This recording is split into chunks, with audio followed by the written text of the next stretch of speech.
अस्सलाम वालेकुम। निशानदेही के साथ मैं हूं वक़ारुल हसन। निशानदेही में आज हम बात करेंगे उन तमाम मौज़ूआत पे जो 15 सालों में पाकिस्तान ख़ास तौर पे सूबे सिंध में रूनुमा होते रहे। इन 15 सालों का जिक्र हम ख़ास तौर पे इसलिए करेंगे कि 2007 के बाद जब जनरल रिटायर्ड परवेज़ मुशर्रफ साहब की हुकूमत जा रही थी तो उन्होंने अपने इस्तीफ़े के वक्त एक ख़ास बात कही थी कि पाकिस्तान का अल्लाह ही हाफिज़ है। और उसके बाद वो तो रुखसत हो गए, लेकिन उसके बाद फिर एक जमहूरी हुकूमतों का एक दौर शुरू हुआ।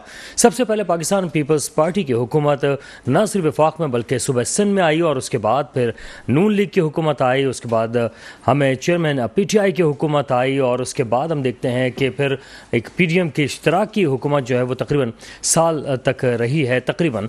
और उस हुकूमत ने क्या कुछ किया वो भी आप सबके सामने। यानी इन 15 सालों का अगर हम पूरा सूरत हाल पे नज़र डालें और जायज़ा लें तो हमें पाकिस्तान जो है उसकी सूरत हाल कुछ अच्छी नज़र नहीं आती। और इन 15 सालों में चाहे वो पाकिस्तान पीपल्स पार्टी की हुकूमत आई हो, नून लीग की, या फिर तहरीक इंसाफ की हुकूमत आई हो, किसी ने भी आवाम के लिए कुछ भी नहीं किया। बल्कि आखिरी वक्त जब तहरीक इंसाफ की हुकूमत थी तो उस वक्त बहुत सारे लोग जिन्होंने तहरीक इंसाफ को वोट दिया था वो भी कुछ नाला दिखाई दे रहे थे। लेकिन उसके बाद जो सूरत हाल हुई उसके बाद दोबारा से हमें तब्दीली होती भी जो एक पूरा सिनेरियो था वो नज़र आया। लेकिन इस 15 सालों में अगर सूबे सिंध की बात कर लेते हैं जहाँ पर बिला शिरकत गैर पाकिस्तान पीपल्स पार्टी की हुकूमत रही है, और इस पाकिस्तान पीपल्स पार्टी की हुकूमत के दौरान कुछ माफियाज बनते चले गए, और पीपल्स पार्टी की जो सिंध हुकूमत थी उसने उन माफियाज पे कोई ख़ास तवज्जो नहीं दी, जिसकी वजह से वो ताकतवर से ताकतवर तरीन होते चले गए। उन चंद माफियाज का हम जिक्र करते हुए प्रोग्राम को आगे बढ़ाएंगे। जिन माफियाज की निशानदेही हम कर रहे हैं उनमें सबसे बड़ा और जो फलता फूलता हुआ माफिया में नज़र आया, वैसे तो सनतें तरक्की करती हैं किसी भी मुल्क में या सूबों में, लेकिन सूबे सिंध में टैंकर माफिया ख़ासतौर पर शहर कराची में हमें फलता फूलता नज़र आया। बाकायदा जिसका एक टैंकर था उसके बाकायदा 10-10 टैंकर्स के साथ एक फ्लीट हमें नज़र आया। उसके नाम उसके ऐसा लगा कि ऑर्गेनाइजेशन बन चुकी है, एक बाकायदा माफिया बन गया, जो 2007 या उससे पहले जो है वो इतने ज़्यादा नज़र नहीं आते थे। 2007 के बाद बाकायदा एक इंडस्ट्री की शक्ल इख्तियार कर गया, और इस वक्त हमें जगह जगह पानी के टैंकर्स नज़र आते हैं जो शहर कराची का इंफ्रास्ट्रक्चर तबाह बर्बाद कर रहे हैं।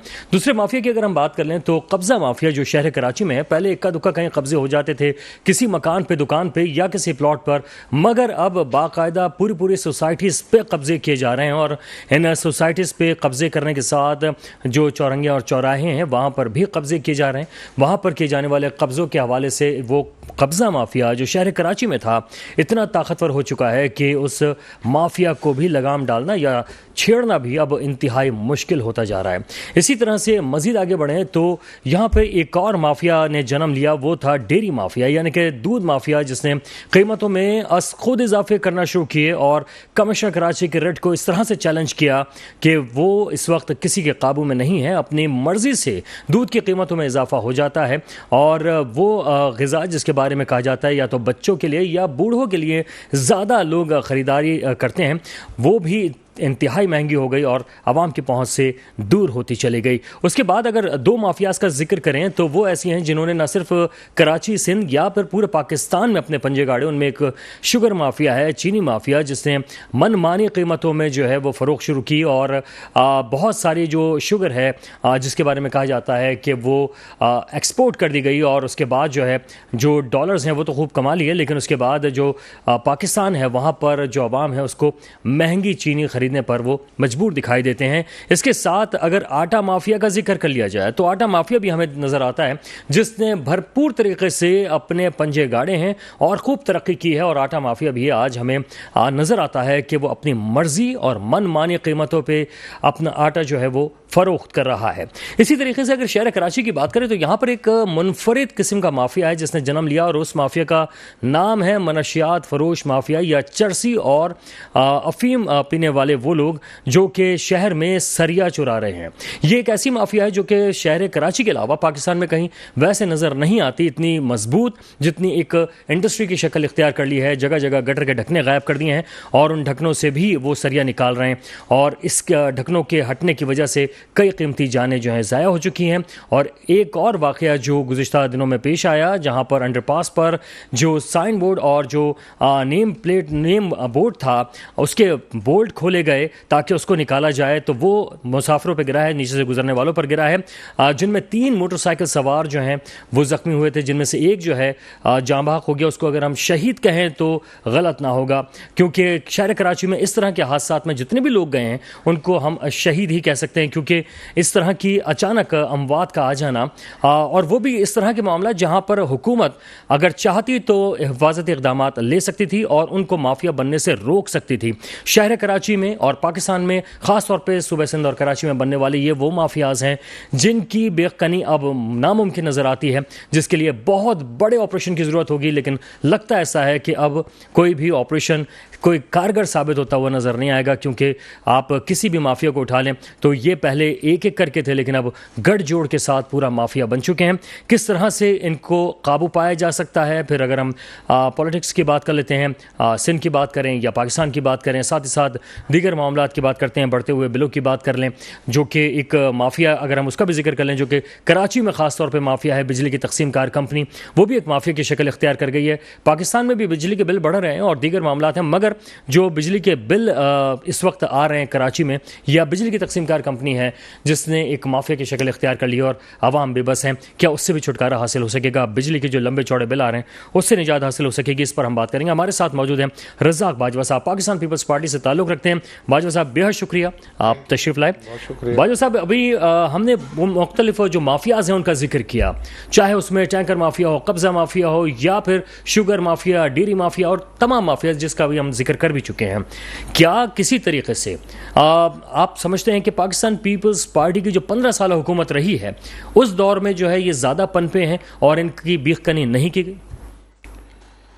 बिस्मिल्लाहिर्रहमानिर्रहीम। जी, आपने बिल्कुल डिटेल से ख़ास तौर पे कराची की सूरत हाल पर आज आपने बिल्कुल एक खासी रोशनी डाली है और बहुत सारी बातें आपकी बिल्कुल दुरुस्त हैं कि ये सारे मामलात कराची में हैं।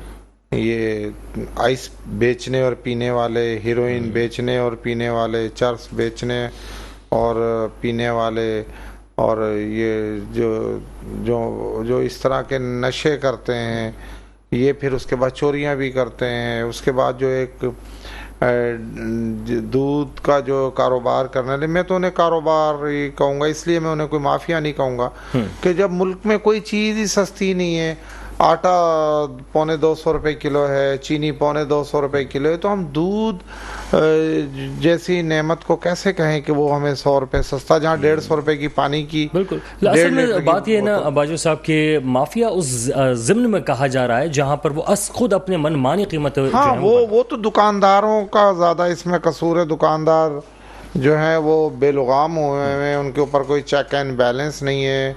मैं तो मेयर कराची मुर्तज़ा वहाब साहब से भी गुजारिश करूंगा कि कोई एक ऐसी कमेटी बनाए जो KMC की जो अमलाक हैं, जो पुल हैं, जो फुटबातें हैं, जो दीगर KMC की जो चीज़ें हैं जो शाम में बिल्कुल चरसियों हीरोइनियों के हवाले हो जाती हैं, वहाँ पर नज़र रखें। या ये जो एक फोर्स KMC की हमने बनाई हुई है, मुस्तफ़ा कमाल साहब के दौर में बनी थी, जिन्हें वार्डन कहते हैं, पता नहीं क्या है वो, ना जाने उनका क्या काम है। मैंने तो उन्हें कोई खास काम करते हुए नहीं देखा। वो तो पुलिस के साथ, हाँ, बस वो बेचारे हेल्प कर सकते हैं, बस वो भी खामखा एक तनख्वाह का बोझ डाल के चले गए और काम तो उनका, मैंने कभी पार्कों में वो घूमते रहते हैं। तो मैं समझता हूँ कि ये मामला बिल्कुल दुरुस्त हैं। ये इसमें कोई पाकिस्तान पीपल्स पार्टी के दौर में नहीं हुए। इस शहर में 30 साल MKM ने भी हुकूमत की बात ये ना कि जिस वक्त मुशर्रफ साहब पाकिस्तान का अल्लाह ही हाफिज कहकर गए थे, उसके बाद ही हमने देखा मुशर्रफ साहब का दौर जो था उसमें 2 नाज़मीन गुजरे, एक नेमतुल्लाह और दूसरे मुस्तफ़ा कमाल साहब। 10 साल का अरसा तो उनके पास भी सिटी डिस्ट्रिक्ट गवर्नमेंट वो था जो मुशर्रफ साहब का 2007 से पहले। आप पाकिस्तान पीपल्स पार्टी को इतना जरूर कसूरवार कहें जितना हमारा कसूर है। सर, बात ये कि माफियाज जो थी वो मजबूत होती चली।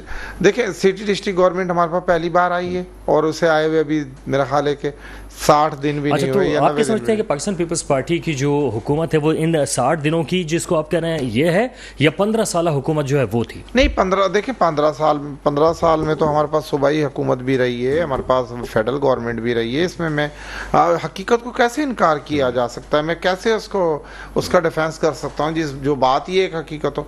तो मैं समझता हूँ कि इसमें जहाँ जहाँ तक सूबाई हुकूमत या वफाकी हुकूमतों या सियासी पार्टियों का कसूर है, मैं सबसे ज़्यादा जिम्मेदार कराची पुलिस को ठहराता हूँ इस मामले में। देखिए, कराची पुलिस की मोबाइलें घूम रही होती हैं, मंशियात बिक रही होती है, और आप देखें कि वो जो चोर होते हैं या नशा करने वाले लोग वो गवर्नमेंट की चीज़ों को तोड़कर बेच रहे होते हैं, पुलिस उनके खिलाफ कार्रवाई नहीं करती, अगर करती भी है तो एक दिखावे के लिए।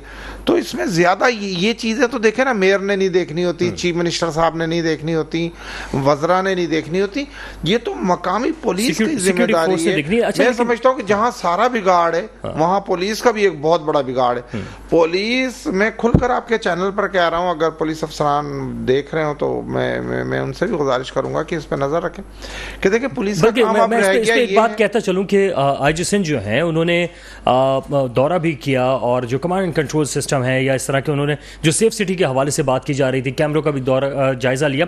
लेकिन इसमें ये बताते चलें कि जो कैमरे हैं वो नंबर प्लेट्स को पढ़ने की सलाहियत रखते हैं, इस तरह के कैमरे लगाए जा रहे हैं, लेकिन जब नंबर प्लेट ही नहीं लगी हुई गाड़ी पे तो फिर हम क्या कह सकते हैं? अच्छा, मैं तारुफ करा दूं, हमारे साथ मेहताब चांदीवाला साहब मौजूद हैं, उनको खुशामदीद कहेंगे। मेहताब साहब, बहुत शुक्रिया। जी बाजिल साहब, आपकी तरफ आते हैं। मैं बड़ा पुरुम्मीद हूँ नए आईजी साहब से जो आए हैं अभी, राजा साहब वो आए हैं। मैं उनसे उम्मीद भी करता हूँ, उनसे गुजारिश भी करता हूँ कि आप जो है ये पुलिस का जो काम है उसकी इन पर सख्त हिदायत करें। ये सुबह पुलिस थाने में जब आती है तो वो बिस्मिल्लाह पढ़कर, वो कोई जराइम के खिलाफ नहीं आती, वो बिस्मिल्लाह पढ़कर अपनी दिहाड़ी मारने के लिए आते हैं। हर कोई बाइकों पे निकल जाता है, जहाँ से 4 पैसे मिलने वो निकल जाए, मोबाइलें अपना काम कर रही होती हैं। अगर कोई भटका हुआ गरीब आई जाए थाने में तो वहाँ ड्यूटी अफसर अपना काम जो मसाइल होते हैं, बिल्कुल तो ज्यादा प्रॉब्लम मैं समझता हूँ शहर में पुलिस चैप्टर शुरू हो जाएगा। मेहताब साहब, ये फरमाइएगा कि इस वक्त जो बढ़ते हुए बिलों की इस वक्त कीमतें हैं और साथ ही साथ जो बड़े बड़े बिल आ रहे हैं, इस पर ताजिर बिरादरी सरापा एहतजाज है। जनाब क्या कहेंगे, ताजिरों का मौक़िफ़ के बारे में बताइएगा। वकार भाई, ये तो सबों को पता है, और ये प्रोग्राम में सबसे हमने 4 महीने पहले ये मैंने आपसे कहा था, ये के इलेक्ट्रिक जो है बेलगाम घोड़ा है जिसको कोई कंट्रोल नहीं कर सकता। अब ये जो नई हुकूमत आई है और अब हम देखते हैं बहुत पावर के साथ आई है और कुछ स्पेशल इख्तियारात लेके आई है। अब ये देखना ये है कि वो आवाम को क्या रिलीफ देती है अपने इख्तियारात का। पहली बात तो ये हो गई। दूसरी बात यह है कि कराची के अंदर, अगर कराची के हवाले से बात करें तो कराची के अंदर बिजली के जो पैकेज हैं या रेट्स हैं और मुख्तलिफ जो हमारे सूबे हैं दूसरे, उनमें क्या रेट हैं ये हमें देखना है। तीसरी चीज़ ये कि इस्लामाबाद के क्या रेट हैं ये भी हमें देखना पड़ेगा। तीसरी चीज़ जो हमारे ऊपर जो है tax plus tax plus tax plus tax, यानी कि मैं अगर कहता रहूँ तो मेरे सामने 5 मिनट सिर्फ इसमें लग जाएंगे कितने टैक्सेस हैं। अच्छा, तीसरी चीज़ ये है कि जो मुल्क के अंदर जो बेरोजगारी के हालात चल रहे हैं, तो जो बिल की अभी जो मुझे एक साहब ने मुझे बताया, जो बेचारे सिर्फ 25,000 रुपए के सर्विस के ऊपर हैं, बेचारे छोटी पोस्ट के ऊपर हैं, तो वो कहते हैं मेरी 18,000 रुपए का बिल आ गया, तो बेचारा 7,000 रुपए में कहाँ से घर चलाएगा, ये हमें सोचना है। जबकि गवर्नमेंट ऑफ पाकिस्तान ने 35,000 रुपए कम अज कम उसके अंदर जो ली वो अपॉइंट किए उसके अंदर, लेकिन उस बेचारे को 25,000 रुपए में अगर करेगा तो कहाँ से अपना घर चलाएगा, हमें ये भी सोचना पड़ेगा। और दूसरी बात यह है कि हमारे जो जहाँ पे इंडस्ट्री लगी हुई है, एक डॉलर की जो ऊंची उड़ान है और डॉलर जिस तरह जा रहा है ये 3 से 4 रुपए में पहुंच गया, और इंटरनेशनल मार्केट के अंदर मेरी इत्तला के मुताबिक वो तकरीबन 335 रुपए है और नापेद है उसकी भी। तो अगर हम इसी हालत में रहे तो इंडस्ट्री को अल्लाह ना करे कि तारे ना लग जाएं, ठीक है। इसके ऊपर गवर्नमेंट जो भी आए हैं गवर्नमेंट के अंदर नए लोग, उनको संजीदगी से क्या कहते हैं इसके ऊपर इस बात को लेना पड़ेगा। और जाहिर है इसके अंदर सारे मामलात मैंने पहले भी अर्ज किया था, अगर KSC या जो भी डिस्ट्रीब्यूशन इदारे हैं उनको अगर इसके अंदर कॉस्ट नहीं आती तो हमारे पास एक इदारा है, पाकिस्तान का एक बहुत बड़ा इदारा है, ऑडिटर जनरल पाकिस्तान, इसको ऑडिट कराएं। हाँ जी, अगर आपको इसके अंदर कोई कॉस्ट नहीं आ रही है तो वो उसको फैसला करे उसका। अब एक महकमा बना दिया कि जी ठीक है जी, उधर से अप्रूवल ली, उधर से अप्रूवल ली, लो जी 10 रुपये बढ़ा दो, 5 रुपये बढ़ा दो, ये मजाक हो रहा है लोगों को। लोग अपने घर का एक एस्टिमेट होता है लोगों का और एक अपनी कैलकुलेशन होती है घर के चलाने की, उनकी डिस्टर्ब हो जाती है सारी। तीसरी चीज ये है कि लोग अपनी रोटी के तो आप छोड़ दें, बेचारे क्या फिक्र करेंगे, वो पूरा महीना इस पे लगा देते हैं बिल क्या आएगा।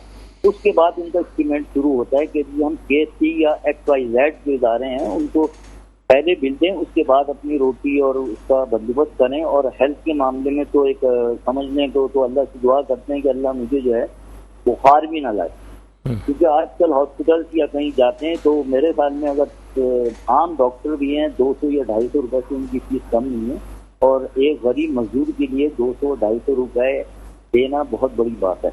और हमारे यहाँ जो आजकल जो हालात चल रहे हैं वायरल के, और आपको पता है जो 3-4 जो वायरल हमारे यहाँ आए में, तो उसकी वजह से लोग वैसे भी परेशान हैं। दूसरा हमारे ऊपर जो समझ लें कि बम तो नहीं कहूँगा, मैं तो कहूँगा मिसाइल पे मिसाइल मारे जा रहे हैं जो रेट के हैं और टैक्सेस के हैं, वो एक मैं समझता हूँ ये नाइंसाफी है। और हुकूमत को इसके बारे के अंदर बहुत ही क्या कहते हैं संजीदगी से सोचना चाहिए, और ऐसा ना हो कि खुदा ना करे पाकिस्तान में लॉ एंड ऑर्डर का मसला हो जाए। जिस तरह के हालात और जिस तरह चीजें देखी जा रही हैं उसके अंदर आवाम जो है कोई ऐसी कदम ना उठा ले। जिस तरह अभी एक क्लिप आया था जिसके अंदर किसी साहब ने मेरे ख्याल में खुदकुशी भी की, उसके अंदर दिल ज्यादा आने की, और जाहिर है जो चीज मीडिया पे आ जाती है वो तो आ जाती है, और बाकी दूसरों पे जो हालात हैं वो बस अल्लाह ही जानता है और KSC जानती है, या फिर जो हमारे यहाँ 12 इदारे जो डिसीजन के हैं वो जानती है।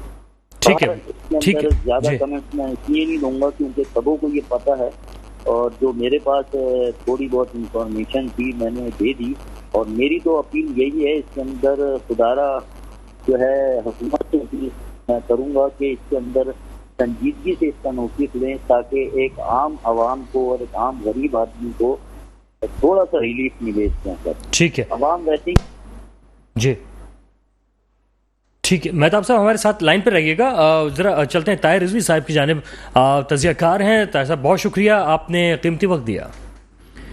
जी बहुत शुक्रिया, आपका भी वकार, आपने मौका दिया। जनाब ये फरमाइएगा, इस वक्त बात ये हो रही है कि कराची शहर जो है वो मुख्तलिफ माफियाज के एक जंगल में लिपटा हुआ नज़र आ रहा है और उसको निकलने में बहुत मुश्किलात हो रही हैं। ऐसे में जो बिजली की तकसीम कार, अगर हम कंपनी की बात कर लेते हैं तो उसमें भी काफ़ी ज़्यादा हमें मुश्किलात नज़र आ रही हैं, बिजली के बड़े बिल आ रहे हैं। सर किस तरह से आवाम फेस करेंगे? और पेट्रोल के बारे में भी कहा जा रहा है कि उसकी कीमत भी बढ़ने वाली है। सर क्या मुश्किल फैसले ही लेते रहेंगे या आवाम को भी कोई रिलीफ मिलेगा? देखिए वकार, सबसे तो मैं ये कहूँगा कि चाहे बिजली कहीं आए या ना आए, लेकिन बिजली के बिल आते हैं, और उसमें मेरे सामने 2 मिसरे हैं जो मैंने कुछ बनाए हैं कि बिजली भरी है बिजली के बिल में, बिजली भरी है बिजली के बिल में, तू इसको देखेगा पर भर ना पाएगा। तो अब तो हालत ये, और अगर भर दिया तो मर जाएगा। आजकल हालत ये बिजली की कि हम बिल को देखते हैं तो सबसे पहले तो लोगों को झटका लगता है कि अगर मैं इस बिल को दूंगा तो क्या मैं ऑफिस जाने के लिए पेट्रोल बचा पाऊंगा, क्या मैं बच्चों की फीस दे पाऊंगा, क्या मुझे अपने यहाँ रिश्तेदार की शादी में जो जाना है वहां जो हम एक इन्वेलप देते हैं छोटा सा जो बिल्कुल ही कमजोर हो गया है, क्या वो मैं दे पाऊंगा। बिजली ने इस वक्त जिस तरह की नफसियाती हालत में पूरी कौम को मुब्तला कर दिया है, ये बड़ा तशवीशनाक है। इसको बड़ा इजी ले रहे हैं लोग, और लोग कह रहे हैं कि जी कोई बात नहीं, वो तो जनाब IMF से मुआहदा हुआ है, क्या करें, मजबूरी है, इसके बगैर तो गुजारा नहीं होगा। ये बहुत सीरियस मैटर है, और मैं समझता हूँ कि बहुत अच्छा है कि आप हाईलाइट कर रहे हैं इस चीज को, और तमाम चैनल्स को और तमाम प्लेटफॉर्म पे इसको हाईलाइट करना चाहिए। क्योंकि देखिए एक चीज है वकार, हर मसले का हल है। अल्लाह ताला ने इंसान को ऐसी सलाहियतें दी हैं कि वो अपने पर आने वाली मुश्किलात को हल करना जानता है, बस शर्त है कि वो सीरियस हो। अगर वो सीरियस हो तो हर मुश्किल का हल निकाला जा सकता है। मुझे तो ऐसा लगता है ये अरबाब इख्तियार, इनको बिल्कुल ये सोए हुए हैं, इनको एहसास ही नहीं है कि ये क्या प्रॉब्लम हो रही है, इसमें क्या पब्लिक के ऊपर इफेक्ट आ रहा है। पब्लिक को छोड़ दें, मैं सच बताऊं, ये बिजली का जो मामला है ना, इससे इंडस्ट्रीज भी मुतासिर हुआ है, इससे आम कारोबारी भी मुतासिर हुआ है, और गरीब की तो खैर छोड़ देना, गरीब तो बेचारा वो उसके हाथ, एक हाथ में पैसे हैं, दूसरे हाथ में बिजली का बिल है, वो फैसला नहीं कर पा रहा वो क्या करे। बिल्कुल। और अच्छा, इसमें एक खास बात जो हम देख रहे हैं वो ये कि ताजरों ने भी हड़ताल का ऐलान कर दिया, सियासी जमातें भी सड़कों पर नजर आ रही हैं। क्या आपको लगता है कि निगरान सेटअप जो है वो कुछ करने के मूड में है या वो कर सकता है?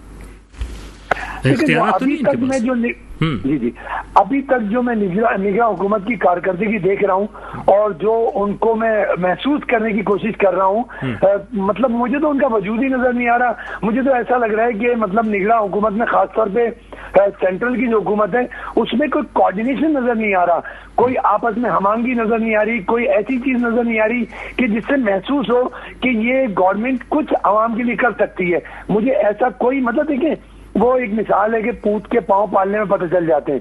इस गवर्नमेंट को आए हुए आई थिंक 15 दिन तो हो चुके होंगे, तो 15 दिन बहुत होते हैं किसी चीज को सोचने के लिए, समझने के लिए, उसके ऊपर कोई लाएअमल बनाने के लिए। मगर बिलीव मी, मुझे तो सिर्फ ये पता है कि अनवार काकर साहब वजीर आजम है, और मुझे ये पता है शमशाद साहिबा जो है वो खजाने की वजीर है, और इसके अलावा तो मुझे काबीना भी पता नहीं चल रही, उनकी काबीना कौन है, क्या है, कहाँ पर है काबीना, क्या उनके नाम है, क्या उनकी कोऑर्डिनेशन है, कितनी उनके दिन में मीटिंग होती है जिनमें वो आवाम के लिए, मसाइल के लिए कुछ सोचते हैं। तो ये बड़ा सीरियस मैटर है, इसको मतलब मुझे नहीं नजर आ रहा कि कोई हम इनसे उम्मीद रख सकते हैं, क्योंकि बेसिकली इन पर ट्रस्ट भी कोई नहीं कर रहा ना। देखिए सबको पता है निगरान गवर्नमेंट, एक तो सबसे बड़े जो मसला है वकार, मेरा ख्याल है ये ऐलान कर देना चाहिए कि ये 6 महीने के लिए, 3 महीने के लिए, 9 महीने के लिए, 1 साल के लिए। अगर ये भी ऐलान हो जाएगा ना, आप यकीन करें जिन्होंने ऐलान करना है, जहां से तसल्ली आनी है, अगर वो तसल्ली दे दी जाएगी तो इससे क्या होगा, लोग अपना जहन बना लेंगे यार 6 महीने का है ना, चलो 6 महीने में देखते हैं क्या होगा, 6 महीने के बाद तो कोई ना कोई इलेक्टेड गवर्नमेंट आएगी। तो मैं सबसे पहले मशवरा दूंगा जो भी हमारे लोग फैसला करने वाले हैं, फैसला साज हैं, कि प्लीज इसको ना वन साइड कर दें, बोल दें, आके एक दफा बोल दें कि जी 1 ईयर खत्म किस्सा।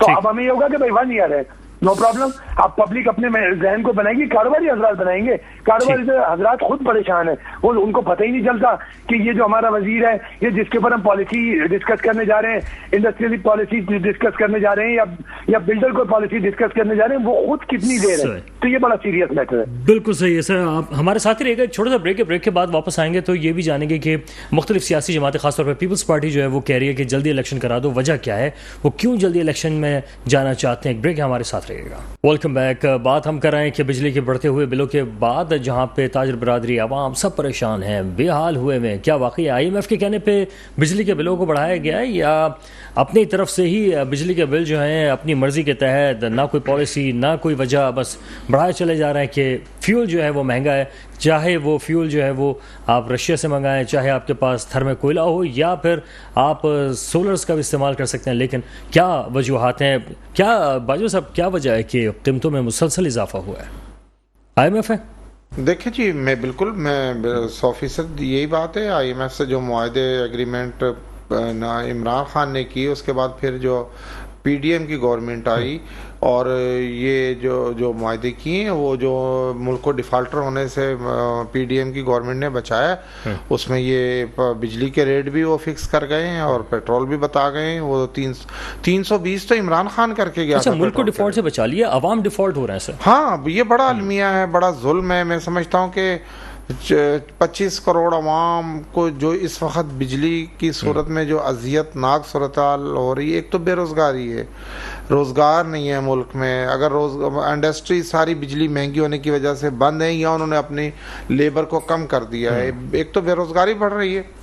दूसरी बात यह है कि जो बिजली की सताई हुई अवाम है, यानी महंगाई की सताई हुई अवाम, और बिजली का जो रेट है एकदम डबल हो गया। यानी अच्छा, आप भी ताजिर हैं, आप क्या वो जो 2 तारीख को हड़ताल होने जा रही है उसमें आप शामिल? देखिए, पाकिस्तान पीपल्स पार्टी हमेशा अवाम के साथ रही है और अवाम के साथ है।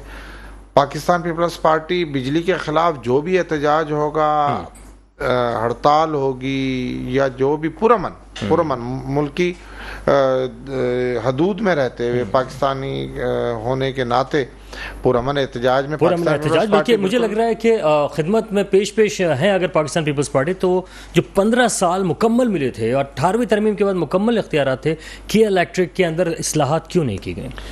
देखें सारी चीज़ें सिंध गवर्नमेंट के पास नहीं थी ना। देखें आप देखें हमारी गवर्नमेंट सिंध गवर्नमेंट बनी, हमने 5 साल तो सर सिंध गवर्नमेंट भी थी, वफाक भी था ना आपके पास। देखिए वफाक तो हमें 5 साल मिला, उसमें हमने आपको जो है सी पैक ला करके दे दिया, आपके मुल्क को कहाँ से कहाँ खड़ा कर दिया आसिफ अली जरदारी साहब ने। मैं ये बता रहा हूँ कि इस वक्त जो 6000 वाट बिजली बन रही है हमारी थर में, और वो सारी की सारी आधे से भी ज्यादा वो हम फैसलाबाद जा रही है, पंजाब को जा रही है। ये सिंध गवर्नमेंट का कौन सा सूबा इतनी बिजली क्या वो बिजली जो जा रही है वो कुछ सस्ती है आपके ख्याल में? नहीं देखें वो तो देखें ये सारी वापडा और फेडरल गवर्नमेंट के अंडर आती हैं ये चीजें, इसमें सूबाई हुकूमत का कोई लेन देन चाहे सस्ती बिजली बने लेकिन देनी महंगी है। नहीं वो तो ये सारी चीजें फेडरल गवर्नमेंट और वापडा और जो भी हैं वो तय करती हैं। इसमें अब सूबाई गवर्नमेंटों को इख्तियारात इंशाल्लाह। सर मुझे तो लगता है IMF ये कहेगा कि आप 2 के बजाय 1 रोटी खाएं और उसके बाद फल ना खाएं, आप ये चीज करें। देखें जो कर्जदार मुल्क होते हैं, जो जिनके यहाँ करप्शन का अरूज हो, जिनके यहाँ ऐसी सूरत-ए-हाल बदअमनी हो, वहां पर ऐसी सूरत-ए-हाल तो पैदा होने का इम्कान होता है। ठीक है, यहाँ कौन से आप मुझे बताएं कि कौन सी चीज अपनी सिमत में चली है? बिल्कुल अपनी सिमत में कौन सी चीज चल रही है? मैं मेहताब साहब से जान लेता हूँ ना इस बारे में। मेहताब साहब ये बताएगा कि के इलेक्ट्रिक से भी आप परेशान हैं, बिजली के बिलों के भारी भारी आने के ऊपर भी ताजिर बरादरी सरापा एहतजाज है। सर कुछ ताजिरों की तरफ से भी कुछ एहतजाज के साथ साथ कुछ पुरतशद्दुद मामलात नजर आए थे, तो क्या आप समझते हैं सर कि क्या आइंदा भी इस तरह के मामलात हम देखने को मिल सकते हैं, या कुछ कहा गया है ताजिर बरादरी को कि ऐसे ना करें कम से कम? वकार भाई अभी मैंने शायद आपसे अर्ज किया था कि अगर इस मसले को संजीदगी से ना करा गया तो लॉ एंड ऑर्डर के मसले पैदा हो जाएंगे। ठीक है। अच्छा अभी एक भाई ने ये बात बोली IMF की तरफ से कि IMF के मुआहदे की तरफ से, तो पहले तो हमें ये तय करना है हम IMF की आवाम है या पाकिस्तान की आवाम है। ठीक है ना। अगर हम पाकिस्तान की आवाम है तो हमें अपने फैसले खुद करने चाहिए, और हमारी हुकूमत से इतनी मजबूत पहले अपना कर्जा उतारो भाई, पैसे उधार लेकर के खा रहा है मुल्क। IMF से आप भीख मांगते फिर रहे और खुद मुख्तियारी के फैसले कैसे करेंगे आप? फैसले और दूसरे जो जराए हैं इलेक्ट्रिक को हासिल करने के, उसकी खुली इजाजत दी जाए। ठीक है ना। ठीक है, आपका मुआहदा के इलेक्ट्रिक से खत्म हो रहा है, अब आगे एक्सटेंशन है, आवाम को नहीं मालूम है एक्सटेंड किया नहीं किया, ये हमें कुछ नहीं मालूम। तीसरी चीज अभी भाई ने कही एक बात कि जी पाकिस्तान सिंध हुकूमत के हवाले से, तो मेरे ख्याल में सेनेट इसीलिए बनाई जाती है कि तमाम सूबों के नुमाइंदे सेनेट के अंदर मौजूद होते हैं और अपने हक के लिए लड़ते हैं। तो बहरहाल ये सबको पता है कौन हुकूमत कितने साल रही और उनके जो सेनेटर्स थे उन्होंने उस सूबे के लिए क्या किरदार अदा किया। क्योंकि कोई भी बिल जब पास होता है सबों को पता है कि ये बिल पहले असेंबली में होता है सेनेट पास करती है, तो ऐसे बिल को सेनेट के अंदर जाहिर भी तो करना चाहिए। उसकी एक नुमाइंदगी होती है, बहुत अच्छी नुमाइंदगी होती है, बल्कि बराबर की नुमाइंदगी होती है इसके अंदर। तो मेरे ख्याल में के अंदर इस चीज को आगे नहीं बढ़ने जाता तो ये हालात शायद अभी होते ही नहीं हमारे पास। तो ये है मेरी तो अपनी फाइंडिंग है इसके अंदर। बाकी जो है ज्यादा पॉलिटिकल लोग ज्यादा इस चीज को जानते हैं कि ऐसा क्यों नहीं हुआ और होना चाहिए था, या मेरे ख्याल में शायद अगर कोई दिल पे हाथ रख के बोले तो शायद ऐसे ही होना चाहिए। बिल्कुल। और हमें तो ये ऐसी कोई बात नहीं है कि इसके हाथ में पावर होता है। जो हुकूमत सूबाई हुकूमत जिसकी होती है, चाहे XYZ कोई से भी सूबों की, उसके पास कुछ पावर होते हैं। अगर विफाक की पावर नहीं होती तो सेनेट के नुमाइंदों का काम होता है कि उसके पावर का दिफा करना। तो बहरहाल क्यों नहीं हुआ ये एक अलग बात है। बाकी अब जो आइंदा जो हुकूमत आई है, जो हमारी नई हुकूमत आई है, उससे उम्मीदें जिस तरह भाई ने बोला कि शायद मुझे तो कोई उम्मीद नजर नहीं आती है। जाहिर एक टाइम पीरियड होता है जिसके अंदर जो असाइनमेंट्स होती हैं उनको करनी पड़ती हैं उसके अंदर, और 6 महीने के अंदर तो एक हुकूमत को सेटलमेंट होने में लगता है। तो जाहिर है इतना टाइम नहीं होगा। अभी तो 6 महीने बाद अगर ये हुकूमत रहती है तो पता चलेगा इसने क्या करा है। लेकिन बहरहाल कुछ चीज़ें इसके अंदर हैं और कुछ चीज़ें बहुत अच्छी भी हुई हैं जो मेरी नॉलेज के अंदर है। जिस तरह हेल्थ के मामले में हुकूमत जो अब नई जो लोग आए हैं उन्होंने एक बहुत अच्छा डिसीजन लिया है जो पब्लिक हेल्थ के बारे में है, जो मेरे इल्म में है। जैसा कि मैं फॉर एग्जांपल आपको दूं कि जैसा कि कोई एसोसिएशन ताजिरों की तरफ से किसी ने कोई एहतजाज किया था जाली दवाइयाँ या स्मगलिंग XYZ के बारे में, तो उसके अंदर फौरी तौर पर एक्शन हुआ इसके ऊपर, और इतना तेज एक्शन मैंने अपनी जिंदगी में नहीं देखा कि 9 तारीख को जो है वो न्यूज़पेपर में आया और 9 ही तारीख को उधर से लेटर इशू हो गया।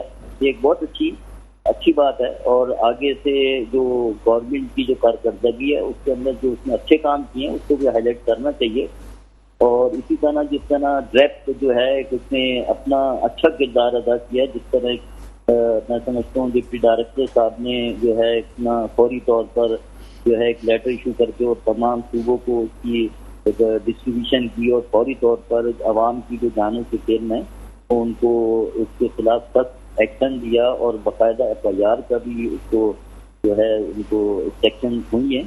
तो बहरहाल एक ये अजीब सी बात है, असल में कहना नहीं चाहिए, क्योंकि हमारे यहाँ जो एक मामला चल रहे हैं, जिस तरह जो हम जिस दौर से गुजर रहे हैं वो एक बहुत अजीब दौर है जिसके अंदर ज़हनी तौर पर जो है हम लोग इसके लिए तैयार नहीं।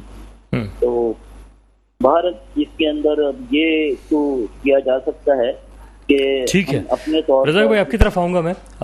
ये कहेगा भी आपने सुन ली सारी गुफ्तगू जो इस वक्त कर रहे हैं चानीवाल साहब, वो ये समझते हैं कि इस वक्त जो बढ़ती हुई कीमतें हैं उसकी वजह जो है वो ये है कि आपने सब कुछ IMF को मान लिया है। आवाम जो है वो IMF की गुलाम नहीं बनना चाहती, वो कहते हैं हम तो पाकिस्तान के शहरी हैं। तो क्या पाकिस्तान के शहरियों को किस तरह से रिलीफ मिलेगा? देखिए, हम सब आवाम हैं और मेरी भी यही आरजू है और मेरा भी यही कहना है कि हम सब पाकिस्तान के आए। लेकिन अब देखें, ये जो इतनी भारी कर्जे लिए, 24,000 अरब हमारे ऊपर कर्जा 73 सालों में 73 सालों में चढ़ा। इमरान खान ने 26,000 अरब 3.5 सालों में ले लिया, हम 52,000 अरब पर आ गए। फिर मतलब ये कर्जे जो हम वर्ल्ड बैंक से लेते हैं ये वापस भी देने होते हैं। ये ऐसा नहीं होता कि भाई हमारे दादाजी के पैसे हैं। अच्छा, लेकिन बात ये ना कि ये बढ़ते चले गए, क्या किसी ने अदा करने का सोचा? किसी भी हुकूमत ने? देखिए, मैं समझता हूँ कि जब तक सिवाय मुशर्रफ साहब के गवर्नमेंट के दौर में अगर हम बात करें तो वहां पर जो है कर्जों की बात हुई थी कि वो रिटर्न हुआ होगा ऐसा रिटर्न। वैसे मैं समझता हूँ कि जब तक आपके घर की आमदन ज्यादा ना हो, अखराजात से ज्यादा ना हो, तो आप कैसे कर्जा अपना उतार पाएंगे? यहाँ तो हमारी आमदन कम है, अखराजात ज्यादा है। बिल्कुल सही। फिर जो ब्यूरोक्रेसी है, जो फिर वज़रा हैं, जो हुकूमतें हैं, जो फिर उनके अखराजात हैं, जो उनकी बड़ी बड़ी गाड़ियाँ हैं, जो उनके पास ड्राइवर हैं, जो खानसामे हैं, जो उनके 3-3 हज़ार जो यूनिट बिजली का इस्तेमाल है। मैं ताहिर रिजवी साहब से यही बात जो आपने की ना, ये मैं जरा जान लेता हूँ। ये सारी चीजें बर्दाश्त नहीं। रिजवी साहब ये फरमाइएगा कि इस वक्त एक बात ये सामने आ रही है और बड़ी खुली बात है सर कि आमदनी जो है कम है, अखराजात ज्यादा है, किस तरह से काम ये वजह है जिसकी वजह से कर्जा कभी उतरने का नाम ही नहीं लेगा। और कर्जा जो है IMF पे भी और अब तो आवाम पे भी चढ़ना शुरू हो चुका है। नहीं, ये तो सारा आवाम पर है ये सब। जी रिजवी साहब, ताहिर रिजवी साहब जी, मसला ये है, प्रॉब्लम कुछ भी नहीं है। मैं बिल्कुल इस वक्त कोई जज्बाती तकरीर नहीं कर रहा, बड़े मतलब ठंडे दिल से बात बता रहा हूँ कि पाकिस्तान एक ऐसी सरजमीन है जहाँ पर ऐसी आवाम है कि जिसके लिए ये कर्जा कुछ भी नहीं है। मसला है सारा एतमाद का। आवाम ये बिजनेसमैन ये सोचता है, इंडस्ट्रियल सोचता है कि यार मैं अगर इस वक्त मेहनत करके 4 पैसे टैक्स दूंगा, वो जो ऊपर बैठे हैं चोर डाकू, मैं बड़ा माजरत चाहूंगा इस अल्फाज को इस्तेमाल करने में, लेकिन मेरा दिल चल रहा है तो मैं बोल रहा हूँ कि वो जो चोर डाकू लुटेरे बैठे हुए हैं, अभी भी हालत ये इस तरह की करप्शन हुई है पिछले 16 महीने में और उससे पहले इमरान खान के भी जमाने में। भाई मेरे, जब तक ये करप्शन नहीं रुकेगी, आप किसी साइंसदान को बुला ले, अल बैरूनी आ जाएगा ना, तो वो भी नहीं कर सकेगा, कोई नहीं कर सकता इसका हल। फर्स्ट ऑफ ऑल वो कैंसर जिसका नाम करप्शन है वो हमारे मुल्क से खत्म नहीं होगी, उस वक्त तक हम कर्जे नहीं उतार पाएंगे। ये बिल्कुल कहने की बात है कि इमरान खान ने 35-36 अरब लिया, उससे पहले जो था वो तकरीबन को 42 अरब था या व्हाट्सएवर 32 अरब था। भाई मैटर तो यही नहीं। मुझे तो वो भी याद है कि जब एक ने नारा लगाया था वो मुल्क कर्ज उतारो, तो भाई मेरे पे क्यों नहीं उतरा? वो तो अच्छा खासा एक पावरफुल वजीर आजम था, और वो तो आज भी मतलब कहीं पाकिस्तान से बाहर बैठ के भी होता पावरफुल है। रिजवी साहब, अगर आपकी बात को मैं लेके चलूं, रिजवी साहब अगर मैं आपकी बात को आगे लेके चलूं, तो अवाम जो है वो एतमाद कैसे करे जब कर्ज उतारो मुल्क सवारों वाली बात हो जाए, डैम बनाने वाली बात हो जाए, या फिर अगर वो मुख्तलिफ कोई अस्पतालों के हवाले से बात करता है, वहां मतलब हर जगह पे बड़े बड़े लोग अवाम जो है वो दे देती है, लेकिन सर उसके बाद जो है हम देखते हैं कि ना डैम बन पाते हैं और ना ही कर्ज उतर पाता है और ना ही दीगर मामला जो है अवाम के लिए बेहतर हो सकते हैं। सर एक ब्रेक है, ब्रेक के बाद वापस आऊंगा, इसका जवाब लूंगा, हमारे साथ रहिएगा। Welcome back. बात हम कर रहे थे प्रोग्राम में ब्रेक से पहले कि बहुत सारे वादे किए गए अवाम से कि मुल्क संवारेंगे लेकिन कर्ज उतारेंगे, उसके लिए अवाम ने चंदा दिया, कहा डैम बना देंगे, डैम के लिए अवाम ने चंदा दिया, और इसी तरीके के मुख्तलिफ वादे करते रहे लोग, और अवाम जो है भरपूर सपोर्ट करते रहे, अवाम का एतमाद और एतबार तोड़ते रहे। क्या अब अगर कोई इस तरह की बात करता है कि हम मुल्क के ऊपर से कर्जा उतारेंगे, अवाम एतबार करेगी, क्योंकि मुल्क से मोहब्बत जो है वो अवाम ही करती हुई हमें नजर आती है। क्या कहेंगे रिजवी साहब? बिल्कुल, इस वक्त सच बता रहा हूँ कि मैं बैठा हुआ यही सोच रहा था, लेट सपोज कि मेरे पास अगर मेरी जात में मेरे पास एक 5 रुपए है और मुझे यकीन हो जाए कि यार मुल्क का कर्जा उतरेगा, तो मैं उसके अंदर से बिल्कुल 1 रुपए निकालूंगा, क्योंकि मुझे जान छूटने की। मेरी बात छोड़ दें, मैं तो खैर फिर भी एक अलग बात है, मैं ये समझता हूँ कि सोशल मीडिया ने जितना अवेयर किया हमारी आवाम को, एक ठेले वाला हो, एक किसान हो, एक कोई भी छोटे मोटे कारोबार करने वाला हो, सबको पता चल गया है कि हमारे मुल्क की बीमारी कर्जा है। ये देखिए सबसे बड़ी जीत इस वक्त ये हुई है सोशल मीडिया से, आपकी मीडिया से, कि आवाम को अवेयरनेस हो गई है कि हमारी प्रॉब्लम्स क्यों हो रही हैं। अब इन प्रॉब्लम्स का हल सबको पता है, हल क्या है, हल क्या, कर्जा उतरे। दूसरी बात ये ओवरसीज पाकिस्तानी, मैं देखता हूँ अक्सर ओवरसीज पाकिस्तानी को बहुत ज्यादा जज्बाती होती है। प्रॉब्लम मैं फिर यही कहूंगा कि कोई मैकेनिज्म, ये केयरटेकर गवर्नमेंट ही स्टेप उठा ले, एक ऐसा मैकेनिज्म डेवलप हो जाए जिससे लोगों को यकीन हो, कैलकुलेशन हो, बाकायदा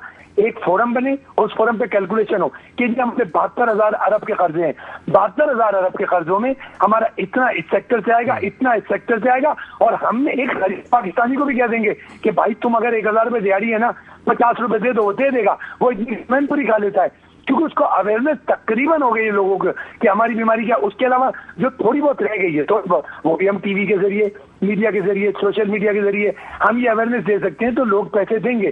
कि आप देखें कितने दस्तरखान, कितने मतलब लोग, कितना उसमें चैरिटी में लोग खर्च कर रहे हैं, तो जब हमें पता चलेगा। और बहुत सारे जैसे जेडीसी के वो है अपना जफर अब्बास है, ये चीपा वाले, ये लोग भी साथ में खड़े हो। लोग, आप यकीन करें, लोग कभी कभी ना हमारी गवर्नमेंट से ज्यादा इनके ऊपर एतबार करते हैं। तो ऐसे कुछ लोग खड़े बिजनेसमैन अच्छे, और वो एक लोगों को एतबार डेवलप कर दें।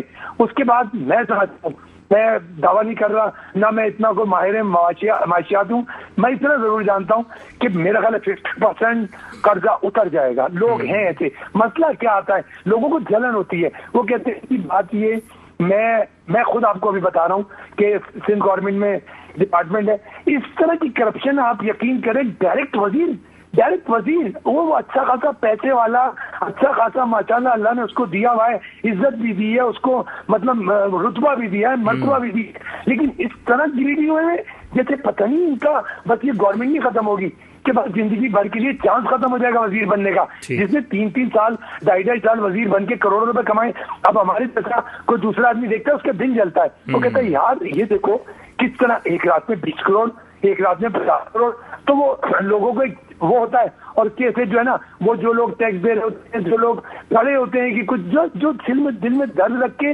अल्लाह से दुआ कर रहे होते हैं, वो भी ये दुआ करते हैं अल्लाह, उनकी दुआ क्या होती है, उनकी दुआ ये नहीं होती है अल्लाह हमारे मुल्क को कर्जे से निकाल दे, उनकी दुआ होती है अल्लाह हमें मुल्क से निकाल दे। मतलब वो कहते हैं यार यहाँ क्या करेंगे, ये देखो सामने वाला क्या कर रहा है। तो एक हमें, जैसे हमारे जो भी आजकल आज इस वक्त मेजबान है यहाँ बैठे हुए लोग, इस तरह के लोग ना, हम लोग कुछ 2-4 दीवाने खड़े हो जाएं और हम कहें नहीं यार बस अब बहुत हो गई, इनफ इज इनफ। मुझे पूरी उम्मीद है इस मुल्क में इतना टैलेंट है, एक आम आदमी भी बीच में से ऐसा निकल के आ जाता है। आपने देखा भी जो चेयरलिफ्ट फंसी हुई थी, किस तरह वो बंदा गया है और जाके लेके आया। तो पाकिस्तान में इस तरह का इतना मायूसी की जरूरत नहीं है।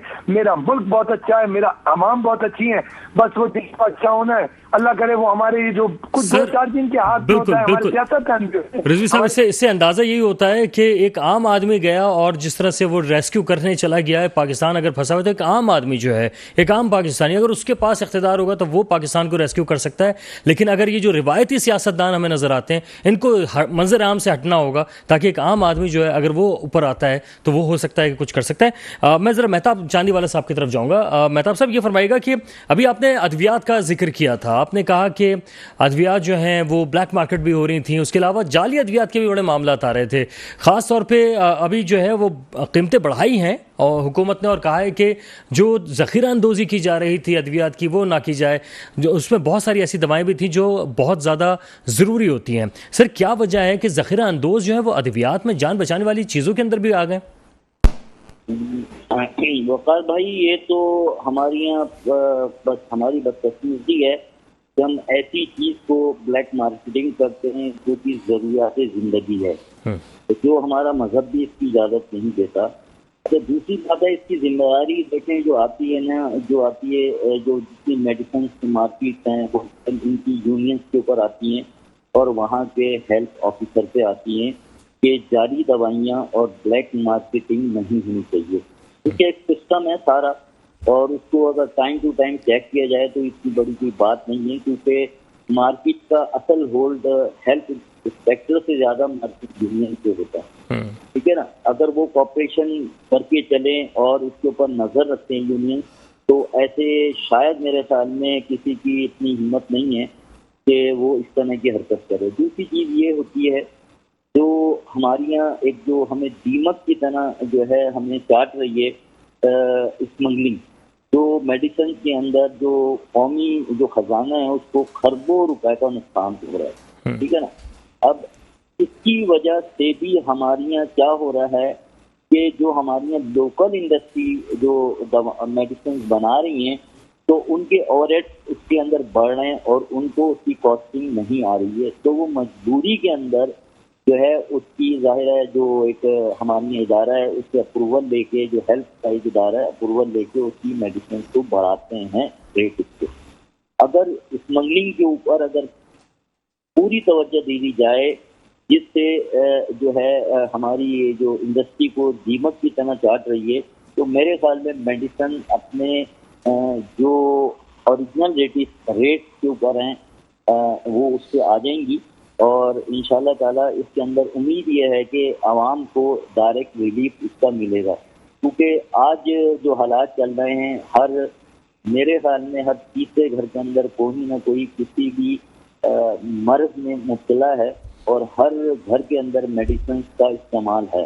तो ये बहुत हमारे लिए एक समझने चैलेंज है हमारे लिए।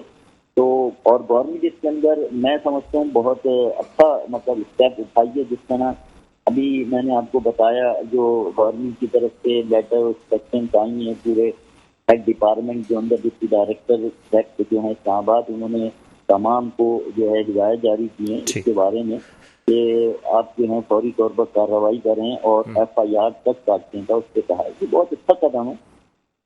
लेकिन असल में स्मगलिंग जो है, मेडिसिन की स्मगलिंग हो या कोई भी स्मगलिंग हो, उसके अंदर जिस तरह बात हो रही थी अवामी कर्जे की, लेकिन अवामी कर्जा जब बढ़ता है, जब क्या कहते हैं IMF का कर्जा, अवामी नहीं कहेंगे, मैं तो इसलिए कह रहा हूँ कि अवाम का ही है वो कर्जा। IMF का कर्जा जब बढ़ता है, जब हमारे यहाँ जिस तरह भाई ने बताया आमदन कम, ठीक है, बिल्कुल आमदन कम हो तो फिर ये सारे मामला होते हैं। बेहद शुक्रिया आपका बाजू साहब। इस वक्त जहाँ पे हम ये बात कर रहे हैं, आप लोग एतबार नहीं करते किसी भी हुकूमत पे, अब एतबार करने को तैयार नहीं है, लेकिन अवाम जो है उसका दिल और खुलूस ये है कि पाकिस्तान का कर्जा उतरे। तो सर वो किस तरह से चैनलाइज करेंगे? अवाम ने 40 लाख के करीब जानों का नजराना दे के ये मुल्क हासिल किया था। ये इसलिए नहीं किया था कि कुछ ख़ानदान और कुछ लोग इसमें अमीर ज़ादे होंगे, वही इस मुल्क के वारिस होंगे, वही मालिक होंगे, इसलिए तो नहीं दी थी अवाम। कायदे अवाम जुल्फ़िकार अली भुट्टो ने फांसी जो कबूल की या जो उन्हें सज़ाए मौत बिल्कुल वो सुनाई गई थी और साहिबा ने अपनी जान का नजर नहीं दिया था ना। ठीक है, और लेकिन अब अगर मौजूदा बात कर लें तो पीपल्स पार्टी चाहती है इलेक्शन बहुत जल्द से जल्द हो जाए, क्यों सर, क्या वजह है, ऐसे क्या हम ये तो नहीं चाहते कि वक्त से पहले हो अच्छा, बाज लोग कहते हैं कि जो सेटअप लगा हुआ है पीपल्स पार्टी का वो हिल सकता है, इस वजह से वो चाहते हैं कि जल्द से जल्द इलेक्शन हो। पार्टी का देखें सेटअप जो है पूरा पाकिस्तान पीपल्स पार्टी का होता है ना कि बात जगह पे आपके लोग लगे हुए हैं, ऐसा कुछ नहीं है। ऐसा हमने बड़ा अरूज और जवाल देखा हुआ, हमने बड़े इक्तदार भी देखे और फांसियां भी देखी और कोड़े भी देखे और जिलाबत्तियां भी देखी और जेलें भी देखी। जनाब बिल्कुल, मैं जरा ताहिर रिजवी साहब से जान लेता हूँ कि बाजवा साहब कह रहे हैं, रिजवी साहब के पूरा पाकिस्तान जो है वो पीपल्स पार्टी का है। सर, पूरे पाकिस्तान में फिर टैंकर से पानी आने वाला है क्या? सर मैं इसमें कहूंगा वकार, सबसे बड़ी जिम्मेदारी, मैं मानता हूं कि पीपल्स पार्टी एक जमहूरी पार्टी है, मैं मानता हूं कि पीपल्स पार्टी के जो लीडरान है जिसमें जुल्फकार अली भुट्टो, बेनजीर भुट्टो साहिबा, उन्होंने कुर्बानी दी है। लेकिन मैं इंतहाई अफसोस के साथ अपने मौजिज भाई को बताऊंगा कि जो कुर्बानी मेरे भुट्टो ने दी थी, जो कुर्बानी बेनजीर साहिबा ने दी थी, पीपल्स ने उस कुर्बानी को बिल्कुल नजरअंदाज करके और सिर्फ करप्शन की तरफ जा रही है। और सिंध गवर्नमेंट को तकरीबन 14-15 साल हो गए, मैं खुद देख रहा हूं जितनी करप्शन की तरफ उस पार्टी की जो बेचैनी है ना कि इलेक्शन क्यों नहीं हो रहे हैं या इलेक्शन जल्दी हो जाए, इस वक्त पीपल्स पार्टी की बेचैनी ना जमहूरियत से मोहब्बत है, मैं बड़ी माजरत के साथ कहूंगा, ना उनको कोई दिलचस्पी है। उनके हाथ में जो सिंध था डायरेक्टली अब वो इनडायरेक्टली है, उसमें थोड़ा सा रेजिस्टेंस हो रही है कि डायरेक्टली है, वो दूसरे बंदे बैठ गए आके और दूसरी चीजें हो रही है। हालांकि वो जो बैठे हैं वो भी तकरीबन जो नजर वो उन्हीं के हैं, लेकिन एक अनसर्टेनिटी के 14-15 साल से एक कुर्सी बैठे थे, एक एटमॉस्फेयर में थे, एक माहौल में थे, वो माहौल एकदम अचानक थोड़ा सा चेंज हुआ और इस दफा कोई थोड़ा और दूसरे तरीके से चेंज हुआ है तो उनको बेचैनी हो रही है। लेकिन मेरी दुआ है कि पीपल्स पार्टी का एक जमहूरी जो माइंड है वो अल्लाह करे जागे, और मैं दोबारा दुआ करूंगा कि पीपल्स पार्टी को दोबारा चांस मिले। ठीक है सर, बहुत शुक्रिया बाजवा साहब, आपका भी शुक्रिया, रिजवी साहब आपका भी शुक्रिया। और अगर इंतखाबात होने बिल्कुल जल्द से जल्द होने चाहिए, लेकिन उस तमाम चीज़ों को मद्देनजर रखने के आम आदमी उसको बस सर वक्त बिल्कुल खत्म है। मैं बहुत माजरत चाहूँगा और मुझे भी वकार उल हसन को इजाज़त दीजिएगा। अल्लाह हाफ़िज़।